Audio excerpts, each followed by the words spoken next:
엔비디아 수익 인증샷 올릴 때가 아닙니다. 테슬라 계좌 캡처 자랑할 시간도 아니고요. 지금 여러분이 해외 주식으로 번 그 달러가 한국 경제에 부담으로 작용하고 있습니다.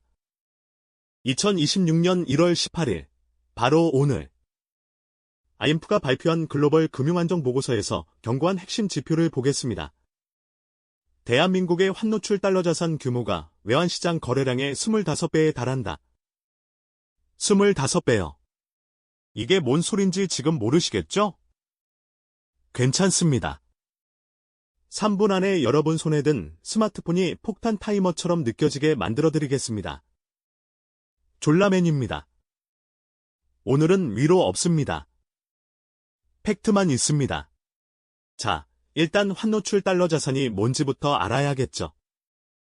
쉽게 말하면 환율 변동에 그대로 노출된 달러 자산입니다. 여러분이 삼성전자 주식 사면 원화로 거래하니까 환율이랑 상관없죠? 근데 애플 주식, 엔비디아 주식은 달러로 삽니다. 이게 환노출 달러 자산이에요. 그래서요? 난 달러 많으면 부자 아닌가요? 보통은 맞습니다. 근데 지금처럼 외환시장 규모에 비해 달러 자산이 과도하게 많은 상황에서는 그 달러가 환율 변동성을 증폭시키는 요인이 될 수 있습니다. 이해를 돕기 위해 비유 하나 들겠습니다. 종이컵 하나 상상해보세요. 이게 한국의 외환시장입니다. 하루에 거래되는 달러가 이 컵에 담기는 물이라고 치죠. 그런데 지금 한국인들이 들고 있는 달러 자산은 생수통 25개 분량입니다. 컵에는 물 200ml가 담기는데 바깥에서 대기하고 있는 물은 5리터짜리 생수통 25개예요. 지금은 조용합니다. 다들 나중에 팔지 뭐 하면서 그냥 들고만 있으니까요. 그런데 만약 단 10%만 나 지금 팔게 하고 시장에 쏟아부으면 어떻게 될까요? 생수통 2.5개 분량이 종이컵에 쏟아져 들어옵니다. 컵은 터지죠. IMF가 우려한 시나리오 중 하나가 바로 이겁니다. 환해지 쏠림, 러시2 해지 현상이죠. 그래도 정부가 맞겠죠? 진짜 무서운 건 이제부터입니다. 정부도 이미 이 상황을 알고 있고, 그래서 지난 12월 24일 대책을 발표했어요.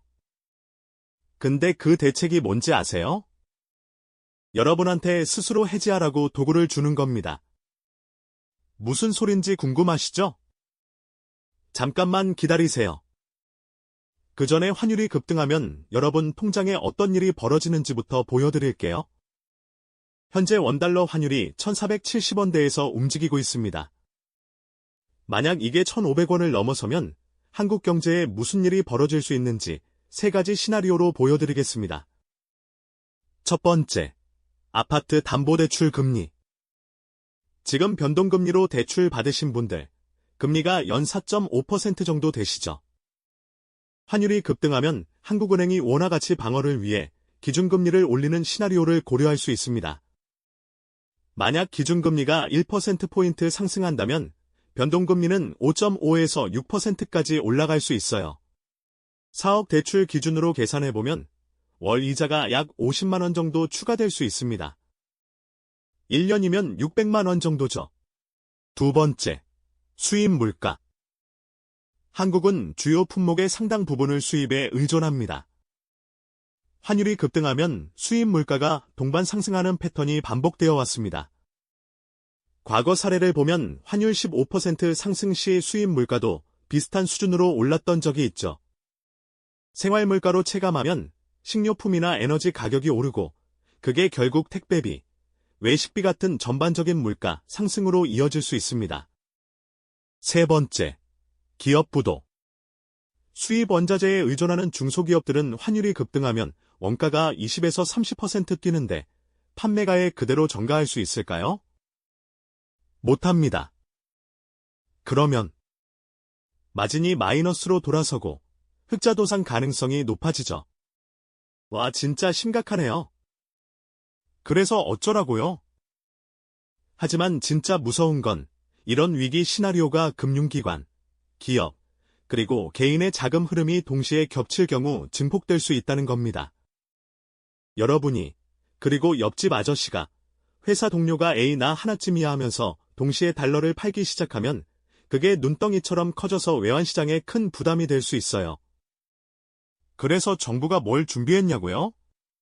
정부는 지난 12월 24일 주요 증권사들이 개인 투자자용 선물환 매도 상품을 출시할 수 있도록 지원하겠다고 발표했습니다. 선물환. 그게 뭔데요? 쉽게 설명하죠. 지금 여러분이 엔비디아 주식에 1만 달러 들어가 있다고 칩시다. 환율이 1470원일 때 1470만 원 상당이죠. 근데 환율이 1500원으로 뛰면 똑같은 주식인데 1500만 원이 됩니다. 환차익 30만 원 발생. 반대로 환율이 1300원으로 떨어지면 1300만 원, 환차손 170만 원. 선물환 매도 상품은 이 환차손을 미리 막는 보험입니다. 예를 들어 나는 6개월 뒤에 1470원의 달러를 팔겠다고 지금 계약을 해두는 거예요. 그러면 6개월 뒤에 환율이 1300원으로 떨어져도 여러분은 1470원에 팔 수 있습니다. 오, 그럼 좋은 거 아닌가요? 좋긴 한데 이게 왜 지금 논의되고 있는지 이해해야 합니다. 정부는 지금 여러분한테 이렇게 말하고 있는 겁니다. 환율 하락이 무서우면 너네가 알아서 선물환으로 해지해라. 그러면 증권사가 시장에 달러를 공급하게 되니까 외환시장 안정에 도움이 된다. 근데 여기서 함정이 하나 있습니다. 이 상품을 쓰는 순간 여러분은 환차익을 포기하는 겁니다. 환율이 1600원으로 뛰어도 여러분은 1470원에 팔기로 계약했으니까 그 130원 수익은 날아가요. 그래서 이게 딜레마예요. 환율 떨어질까봐 무서워서 선물환 걸었는데 환율이 오르면 억울하고. 하지만 이걸 모르면 앞에서 본 모든 위기 시나리오에 무방비로 노출될 수 있습니다. 그럼 개인은 어떻게 해야 할까요? 먼저 말씀드리는데 이건 투자 조언이 아니라 위험 관리 관점의 예시입니다. 3가지 전략을 드리겠습니다. 전략 1. 달러 자산 보유 비중 점검. 여러분 총자산 중에서 달러 자산 비중이 과도하게 높다면 일부는 원화로 회수하는 걸 고려해 볼 수 있습니다. 환율이 상대적으로 높을 때가 기회일 수 있어요. 전략 2. 선물환 매도 상품 일부 활용. 만약 이 상품이 실제로 출시된다면 전부 다 걸 필요는 없습니다. 보유 달러의 일부만 선물환으로 해지하고 나머지는 환차익 가능성을 열어두는 거죠. 양다리 전략입니다. 전략 3. 환율 기준선 설정. 본인만의 기준선을 정해두세요. 환율이 특정 수준 이상 오르면 추가 매수를 자제하고 특정 수준 이하로 내려오면 매수 기회를 고려하는 시기죠. 이건 각자의 투자 목적과 리스크 허용도에 따라 달라질 수 있습니다. 정리하겠습니다. 한국의 달러 자산은 외환시장의 25배. IMF가 이 수치를 보고 환율 변동성 증폭 가능성을 경고했습니다. 여러분이 나 하나쯤이라고 생각하며 동시다발적으로 움직이면 그게 외환시장에 큰 부담이 될 수 있어요. 정부는 이미 알고 있고 그래서 여러분한테 스스로 살아남으라고 선물환 상품 출시를 지원하겠다고 발표했습니다.